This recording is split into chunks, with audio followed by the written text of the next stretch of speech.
നമുക്ക് 1 കോരിന്ത്യർ 13-ാം അധ്യായത്തിലേക്ക് പോകാം.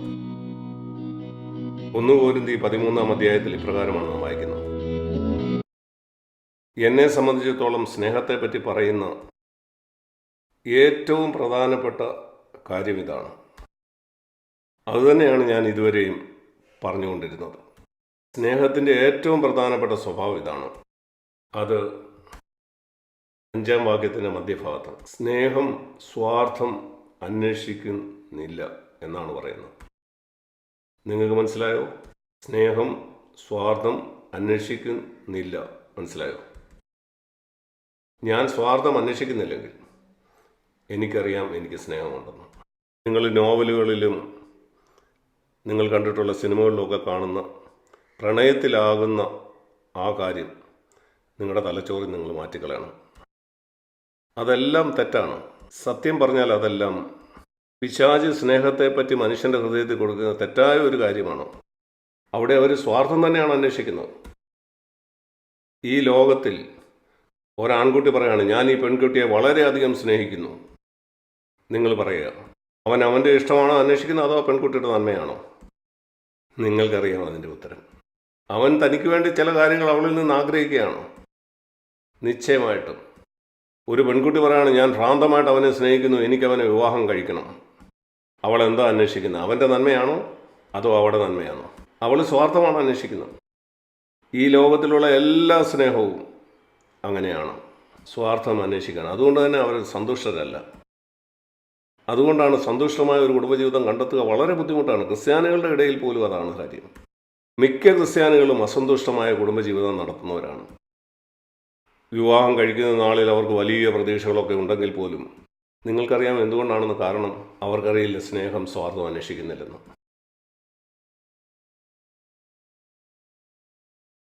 ഇതേപ്പറ്റി ഒത്തിരി കേട്ടതിന് ശേഷവും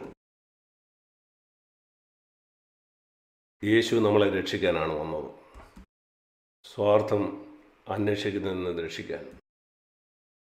നിങ്ങൾ എത്രമാത്രം അതിൽ നിന്ന് രക്ഷിക്കപ്പെട്ടിട്ടുണ്ട്? ഞാൻ ഓർക്കുന്നു, ഞാൻ വിവാഹിതനായപ്പോൾ ഞാൻ എൻ്റെ ഭാര്യയോട് പ്രകാരം പറഞ്ഞു, ഞാനൊരു സുവിശേഷകനാണ്, നീ ഒരു ഡോക്ടറാണ്.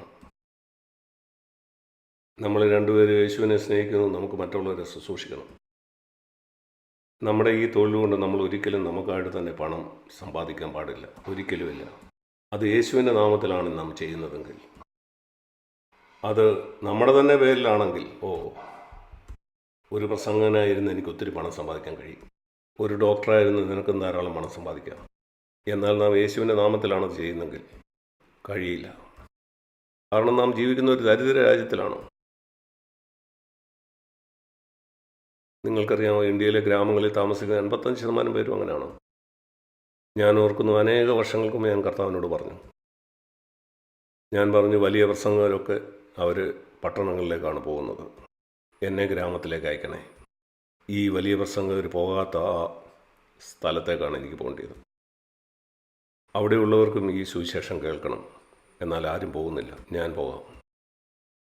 അതിൻ്റെ ഫലം എന്താണ്? ഞാൻ വളരെയധികം അനുഗ്രഹിക്കപ്പെട്ടു. അതുപോലെ ഞാൻ ആത്മീയ സമ്പത്തുള്ളവനായി തീർന്നു.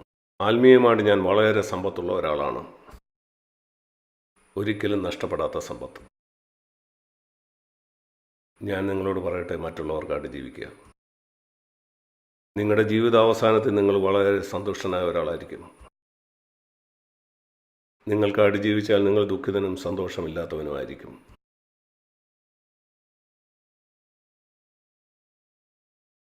പണമാണ് നിങ്ങളുടെ ലക്ഷ്യമെങ്കിൽ നിങ്ങൾ ദുഃഖിതനായിരിക്കും.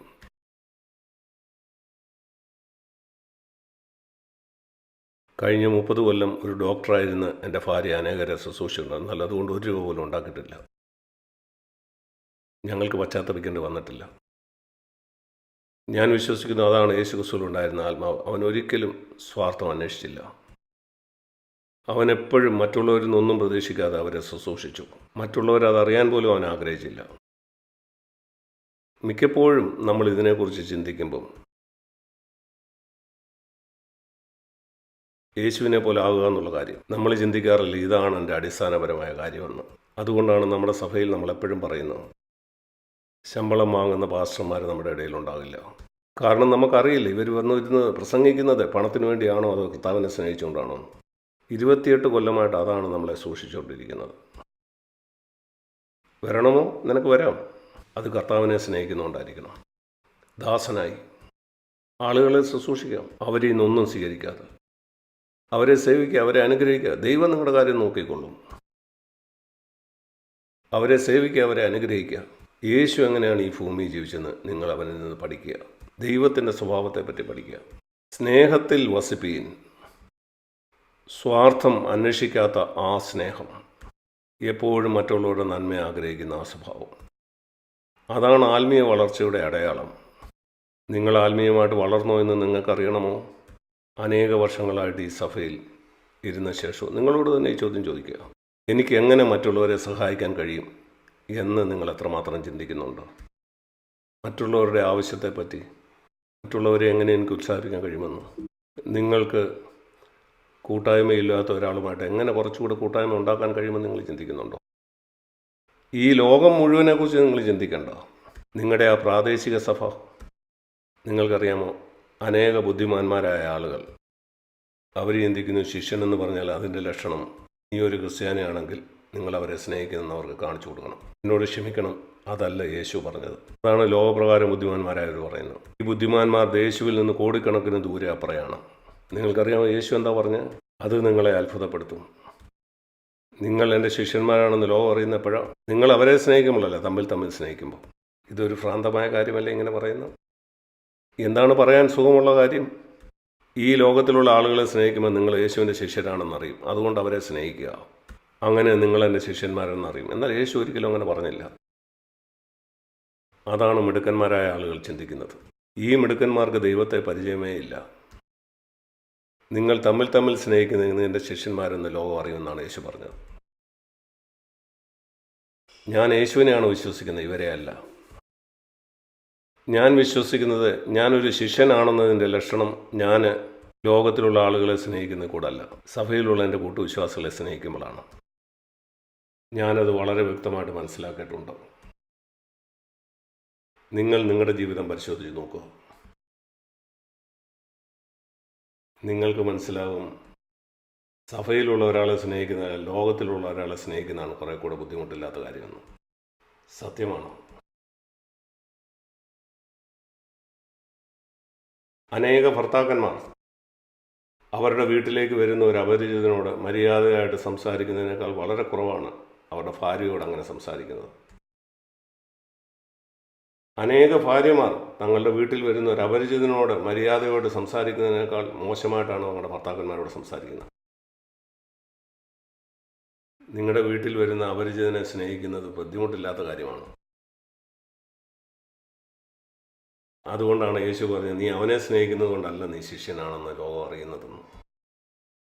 നിങ്ങൾ തമ്മിൽ സ്നേഹിക്കുമ്പോഴാണ് നിങ്ങൾ ശിഷ്യന്മാരെന്നറിയുന്നത്. നിന്റെ വീട്ടുവാതിക്കൽ വന്ന ഒരാളോട് സ്നേഹത്തോടെ സംസാരിക്കുമ്പോഴല്ല നീ ശിഷ്യനാണെന്നറിയുന്നത്. എല്ലാ ദിവസവും നിന്റെ കൂടെ താമസിക്കുന്ന നിന്റെ ഭാര്യയോട് അങ്ങനെ സംസാരിക്കുമ്പോഴാണ്.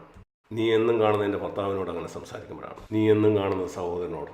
നീ കാണുന്ന ആ സഹോദരനെ നിനക്ക് സ്നേഹിക്കാൻ കഴിയില്ലെങ്കിൽ നിനക്ക് ദൈവത്തെ സ്നേഹിക്കാൻ കഴിയില്ല. അത് അസാധ്യമാണ്. ഇതുപോലെ ബുദ്ധിപരമായ പല ചിന്തകളും നമ്മുടെ മലച്ചോറിൽ നിന്ന് നമ്മൾ പുറത്തേക്ക് കളയണം. നാം അടങ്ങി ദൈവവചനത്തിൽ യേശു എന്തോ പറഞ്ഞു അതിലേക്ക് വരണം. ദൈവത്തിൻ്റെ വഴികൾ നമ്മുടെ വഴികളല്ല, നമ്മുടെ വിചാരങ്ങളല്ല ദൈവത്തിൻ്റെ വിചാരങ്ങൾ. നമ്മൾ ആത്മീയമായിട്ട് വളരാത്തെന്താ? നമ്മൾ വളരെയധികം ബുദ്ധിമാന്മാരാണ്.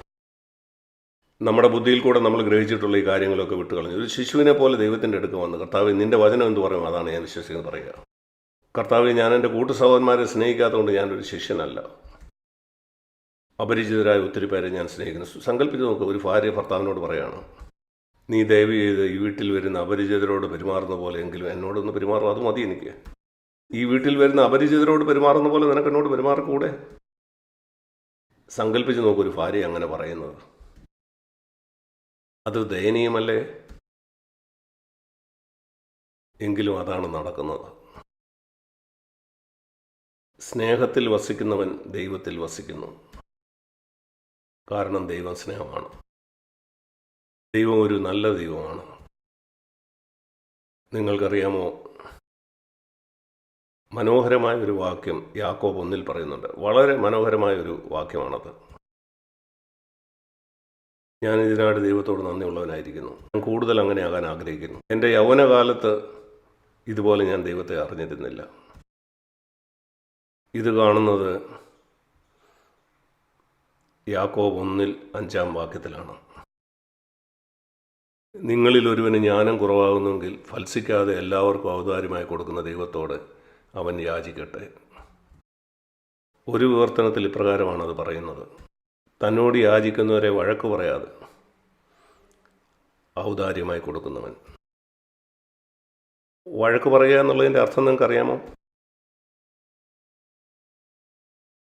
വഴക്ക് പറയുക. അധ്യാപകർ വിദ്യാർത്ഥികളോട് പറയും, മൂഢന്മാരായ മാതാപിതാക്കൾ തങ്ങളുടെ കുഞ്ഞുങ്ങളോട് പറയും.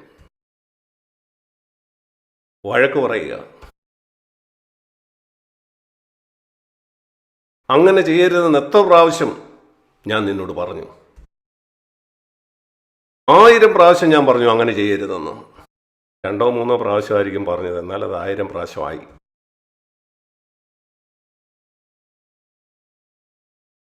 ഞാൻ നിന്നെ കൊണ്ട് മടുത്തു. നിന്നെ കൊണ്ടൊന്നും ഒരു പ്രയോജനവുമില്ല. അതാണ് വഴക്ക് പറയുന്നത്. ചിന്തിച്ചു നോക്കൂ, ദൈവം നിങ്ങളോട് എപ്പോഴെങ്കിലും ഇങ്ങനെ പറഞ്ഞിരുന്നെങ്കിൽ. നിന്നെ കൊണ്ടൊന്നും ഒരു പ്രയോജനവുമില്ല. ദൈവമേ, എന്നെ കൊണ്ടൊരു പ്രയോജനവുമില്ലേ, ഞാൻ തീർന്നു. അവനങ്ങനെ പറയാത്തതിനായിട്ട് നന്ദി. അങ്ങനെ അവൻ ഒരിക്കലും പറയുന്നില്ല. അവൻ ഒരിക്കലും വഴക്ക് പറയുന്നില്ല. നിങ്ങൾ എത്ര തവണ വീണെന്നുള്ളത് പ്രശ്നമല്ല. നിങ്ങളുടെ ജീവിതം എത്ര കുഴപ്പം പിടിച്ചതാക്കി നിങ്ങൾ മാറ്റിയാലും അവൻ വഴക്ക് പറയത്തില്ല. നിങ്ങൾ ദൈവത്തിൻ്റെ അടുക്കിലേക്ക് അനേക വർഷങ്ങൾക്ക് ശേഷം വന്നാലും, അനേക വർഷങ്ങൾ നിങ്ങൾ അവന് വേണ്ടി ഒന്നും ചെയ്യാതിരുന്നാലും, അനേക വർഷങ്ങൾ നിങ്ങൾക്കായിട്ട് ജീവിച്ചാലും, ശരി കർത്താവ്, എനിക്കിപ്പം ഏതാണ്ട് 70 വയസ്സോളമായി, ഇനി ചില സമയം ബാക്കിയുണ്ടാകും, നിനക്കായിട്ട് എനിക്ക് ജീവിക്കണം. ദൈവം പറയും, വാ. ഇങ്ങനെ ഒരു വചനം ദൈവവചനത്തിലുള്ള നിങ്ങൾക്കറിയാമോ? അത് പഠിപ്പിക്കുന്ന ഒരു ഉപമയുണ്ട്. അത് നിങ്ങൾക്ക് ഏതാണെന്നറിയാമോ?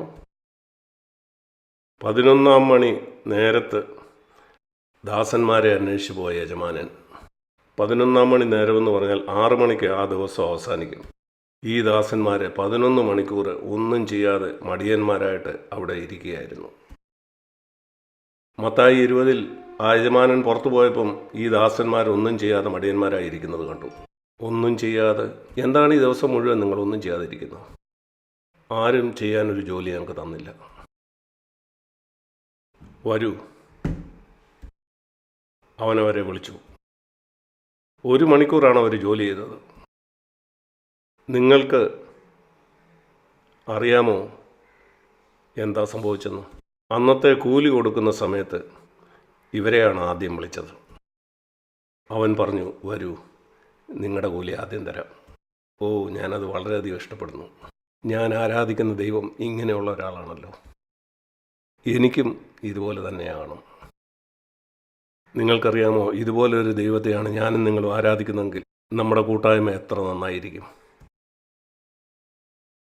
ഞാൻ പറയുകയാണ്, നാം തമ്മിൽ വളരെ നിർബന്ധമുള്ളവരാണ്. കാരണം ഈ വിശാല ഹൃദയമുള്ള ദൈവത്തെ അല്ല നമ്മൾ ആരാധിക്കുന്നത്. വളരെ ഉദാരമതിയാണ്. അവനിങ്ങനെ കണക്ക് കൂട്ടുകയല്ല. ഓ, എത്ര നേരം അവർ ജോലി ചെയ്തു? 1 മണിക്കൂർ. ശരി, ഒരു ദിവസത്തെ കൂലി 1 ദിനാർ. ഇവർക്ക് എത്ര കൊടുക്കാൻ യോഗ്യരാണ്? 1/12. അവനങ്ങനെ കണക്ക് കൂട്ടത്തില്ല. വാ, വന്ന് ഇതെടുത്തോളൂ. കർത്താവ്, എന്നെ അതുപോലെ ആക്കണേ. എങ്കിൽ കൂട്ടായ്മ എത്രയോ നന്നായിട്ട് ചെയ്യാൻ കഴിയും. വളരെ പിശുക്കരായിട്ടുള്ള ഒത്തിരി നല്ല വിശ്വാസികളെ ഞാൻ കണ്ടിട്ടുണ്ട്. അതുകൊണ്ടാണ് അവരുടെ ജീവിതത്തിൽ വളർച്ചയില്ലാത്തത്. നല്ലവരാണ്, 20 കൊല്ലത്തിന് ശേഷം അവർ നല്ലവരാണ്, എന്നാൽ വളർച്ചയില്ല. അവർ വലിയ പാപങ്ങളൊന്നും ചെയ്യുന്നില്ല, എന്നാൽ അവർക്ക് ദൈവത്തെ അറിയാത്തതുകൊണ്ട് അവരുടെ ജീവിതത്തിൽ വളർച്ച ഉണ്ടാകുന്നില്ല. അവർ മറ്റൊരാളെ വിധിച്ചുകൊണ്ട് ഇരിക്കുന്നു. മറ്റൊരാളോട് മോശം മനോഭാവത്തോടെ ഇരിക്കുന്ന ഒരാളാണോ നിങ്ങൾ? ഒരാൾ നിനക്കെതിരെ എന്തോ പറഞ്ഞു, എന്തോ ചെയ്തു, നീ അവനോടൊരു മോശം മനോഭാവത്തോടെയാണോ ഇരിക്കുന്നത്? ഞാൻ പറയട്ടെ, നിന്നെ വിധിച്ചുകൊണ്ടിരിക്കുന്ന ഒരു ദൈവത്തെയാണ് നീ ആരാധിച്ചുകൊണ്ടിരിക്കുന്നത്. അല്ലെങ്കിൽ നീ എങ്ങനെ അങ്ങനെയാകും? അല്ലെങ്കിൽ എങ്ങനെ നിനക്ക് അങ്ങനെയാകാൻ കഴിയും? നീ ആരാധിക്കുന്നത് നിന്നെ വിധിച്ചുകൊണ്ടിരിക്കുന്ന ഒരു ദൈവത്തെയാണോ? എനിക്കങ്ങനെ ഒരു ദൈവത്തെ വേണ്ട. നീ എടുത്തോ ആ ദൈവത്തെ. ആ ദൈവത്തെ എനിക്ക് വേണ്ട. എന്നോട് ഒരു മോശവും മനോഭാവവും ഇല്ലാത്തൊരു ദൈവത്തെയാണ് ഞാൻ ആരാധിക്കുന്നത്. അവൻ്റെ ദയ രാവിലെ തോറും പുതിയതാവുന്നു. നിങ്ങൾക്കറിയാമോ അതിൻ്റെ അർത്ഥം? അതിൻ്റെ അർത്ഥം രാവിലെ ദൈവം പറയുന്നു, ശരി, നീ ഇതുവരെയും ഒരു തെറ്റും ചെയ്തിട്ടില്ലല്ലോ, ഇന്നുവരെയും. അത് ശരിയാ കർത്താവേ, ഞാനിതുവരെ പാപം ചെയ്തിട്ടില്ല. എല്ലാ രാവിലെയും അത് പുതിയതാണ്. അന്ന് ഞാൻ പാപം ചെയ്താൽ ദൈവം പറയും, ഓ, ഇന്ന് ആദ്യമായിട്ടല്ലേ. കാരണം പഴയതെല്ലാം അവൻ മായ്ച്ചു കളഞ്ഞു. യേശുവിൻ്റെ രക്തത്താൽ ഞാൻ നീതീകരിക്കപ്പെട്ടു. നമ്മൾ യൗവനക്കാരായിരിക്കുമ്പോൾ എൻ്റെ സ്വന്തം ജീവിതത്തിൽ കൂടെ എനിക്കറിയാം, നമ്മൾ വളരെ നിയമവാദികളായിരിക്കും. ഒത്തിരി നിയമമുള്ളൊരു ദൈവത്തെ ആയിരിക്കും നമ്മൾ ആരാധിക്കുന്നത്. വളരെ അധികം വലിയ നിയമങ്ങളുള്ളൊരു ദൈവം, വലിയൊരു നിയമപുസ്തകമുള്ള. ഞാൻ ആ നിയമങ്ങളൊക്കെ പഠിച്ച് ഞാൻ ഉറപ്പുവരുത്തും മറ്റുള്ളവരും ആ നിയമം അനുസരിച്ചാണ് ജീവിക്കുന്നതെന്ന്. നിങ്ങൾക്കറിയാമോ പൗലോസ് പറഞ്ഞത്? ഞാനൊരു ശിശുവായിരുന്നപ്പോൾ ശിശുവിനെ പോലെ സംസാരിച്ചു, പുരുഷനായ ശേഷമോ ഞാൻ ശിശുവിനുള്ളത് ത്യജിച്ചു കളഞ്ഞു. സ്നേഹത്തെക്കുറിച്ച് പറയുന്ന അതേ അധ്യായത്തിലാണ് ഇത് പറയുന്നത്. ശിശുവായിരുന്നപ്പോൾ ശിശുവിനെ പോലെ ചിന്തിച്ചു, ഞാൻ പുരുഷനായ ശേഷം ശിശുവിനുള്ള വിട്ടുകളഞ്ഞു. നിയമവാദം ശിശുത്വം തന്നെയാണോ? നിയമവും പ്രമാണങ്ങളും ഒക്കെ നീതി ചെയ്തില്ല, ഇങ്ങനെ പലതും അതെൻ്റെ ജീവിതത്തിൽ നിന്ന് പോയി. നിങ്ങളിൽ പലർക്കും 20 കൊല്ലം മുമ്പുള്ള എന്നെ അറിയാം. നിങ്ങളത് കണ്ടിട്ടുണ്ടായിരിക്കും. ആരെങ്കിലും എന്തെങ്കിലും പഠിപ്പിച്ചത് കൊണ്ടല്ല എനിക്ക് വ്യത്യാസം ഉണ്ടായത്. ഞാൻ ദൈവത്തെ അല്പം കൂടെ കണ്ടതുകൊണ്ടാണ് എനിക്ക് ആ വ്യത്യാസം ഉണ്ടായത്. വേദപുസ്തകത്തിലെ ദൈവം എങ്ങനെയാണെന്ന് എനിക്ക് മനസ്സിലായി. ഞാൻ വളരെ നന്ദിയുള്ളവനാണ്. അവൻ യഥാർത്ഥമായിട്ടും എങ്ങനെയുള്ളവനാണെന്ന് കാണാൻ എൻ്റെ കണ്ണുകളെ അവൻ തുറന്നു തന്നു. സ്നേഹമുള്ള പിതാവ്, ഒരിക്കലും വഴക്ക് പറയാത്തവൻ. അവൻ എനിക്ക് നേരെ വിധി മനോഭാവമില്ല. അറിയായ്മയുടെ കാലങ്ങളെ ഗണ്യമാക്കാത്തവൻ. അവൻ സ്നേഹത്തിൻ്റെ നിറകുടമാണ്. അത് കവിഞ്ഞ് ഒഴുകുന്നു. അത് എൻ്റെ ഹൃദയത്തെ വളരെയധികം സ്വാധീനിച്ചു. എനിക്കും കർത്താവെ അങ്ങനെയാണോ എന്ന് ഞാൻ പറഞ്ഞു. ക്രിസ്തീയ ജീവിതത്തിൻ്റെ ആത്യന്തികമായിട്ടുള്ള ലക്ഷ്യം ഇതാണ്. ഞാൻ ലോകത്തിൽ എവിടെയൊക്കെ യാത്ര ചെയ്യുന്നു എന്നുള്ളതല്ല വിഷയം. ഞാൻ മനോഹരമായ പ്രസംഗങ്ങൾ പ്രസംഗിച്ചില്ലെങ്കിലും കുഴപ്പമില്ല. ഞാൻ ആളുകളെ ക്രിസ്തുവിലേക്ക് നടത്തിയില്ലെങ്കിലും കുഴപ്പമില്ല. എൻ്റെ ഈ ദൈവത്തെ പോലെ സ്നേഹം നിറഞ്ഞ ഒരാളായിട്ട് തീരാൻ എനിക്ക് കഴിയുമെങ്കിൽ, ആരോടും വിധി മനോഭാവം ഇല്ലാതെ ക്ഷമിക്കാനായിട്ട്. അവരെന്ത് ചെയ്തു അല്ലെങ്കിൽ ചെയ്തില്ല, കർത്താവെ അവരോട് ക്ഷമിക്കണം, അവർ ചെയ്യുന്നതെന്തെന്ന് അവർക്കറിയില്ല. ഈ മനോഭാവം എല്ലാവരോടും കാത്തു സൂക്ഷിക്കാൻ ഞാൻ ആഗ്രഹിക്കുന്നു. സഭയിൽ വരുന്ന എല്ലാവരെയും നോക്കി ചിരിക്കാൻ നിങ്ങൾക്ക് ഇന്ന് സഭയിൽ വരുന്ന എല്ലാവരെയും നോക്കി ചിരിക്കാൻ കഴിയുമോ? പുറത്തുള്ള മറന്നു കളയുക. ഈ സഭയിലുള്ള എല്ലാവരോടും നിങ്ങൾക്ക് ഹൃദയപൂർവ്വം ഒരു ബന്ധം ഈ ചെറിയ സഭയിൽ വരുന്ന എല്ലാവർക്കും നേരെ നിങ്ങൾക്കുണ്ടോ? ഇല്ലെങ്കിൽ അതിനായിട്ട് പരിശ്രമിക്കുക. കർത്താവെ, എനിക്ക് ചിലത് നഷ്ടപ്പെട്ടു പോയി. ക്രിസ്തീയ ജീവിതത്തിൻ്റെ ആ പ്രധാനപ്പെട്ട കാര്യം എനിക്ക് നഷ്ടപ്പെട്ടു പോയി. ദൈവം നമ്മെ സഹായിക്കട്ടെ.